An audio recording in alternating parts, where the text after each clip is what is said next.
Treat your body as a project work.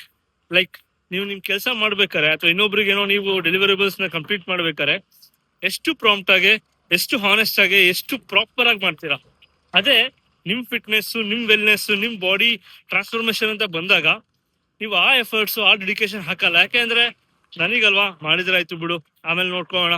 So ಈ mind set ನಾವು change ಮಾಡ್ಕೋಬೇಕು. ಇಲ್ಲಾಂದ್ರೆ ಏನಾಗುತ್ತೆ ಗೊತ್ತಾ, ನಾವೆಲ್ಲಾ ಕೆಲಸನೂ ಮಾಡ್ತೀವಿ, will be like slaves to others, in return will get money, but for our own fitness, for our own well being we will not take care. ನಾನು ಸುಮಾರು ಕ್ಲೈಂಟ್ಸ್ ಕಾಲ್ ಜೊತೆ ಮಾತಾಡ್ತೀನಲ್ಲ, most of them are high performers in the office, but when it comes to fitness, ಅವ್ರಿಗೆ ಆ fitness ನ maintain ಮಾಡಕ್ ಆಗ್ತಿಲ್ಲ. ಯಾಕೆಂದ್ರೆ ಆ ಟೈಮು, ಆ ಡೆಡಿಕೇಶನ್, ಆ ಪ್ರಿಯಾರಿಟೈಸೇಷನ್ ಮಾಡಕ್ ಆಗ್ತಿಲ್ಲ.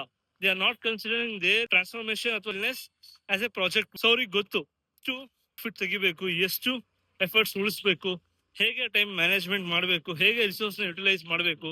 Same thing you have to apply in your fitness journey. So ಇದನ್ನ ಅಪ್ಲೈ ಮಾಡಿದ್ರೆ ಅನ್ಕೊಳ್ಳಿ, ನಿಮ್ ಫಿಟ್ನೆಸ್, ನಿಮ್ ವೆಲ್ ಬೀಯಿಂಗ್ ನ ಅವಾಯ್ಡ್ ಮಾಡೋದಕ್ಕೆ ಯಾರ ಕೈಯಲ್ಲೂ ಸಾಧ್ಯ ಇಲ್ಲ. You alone sufficient to get your fitness. Try ಮಾಡಿ, because this is very much needed in this current generation.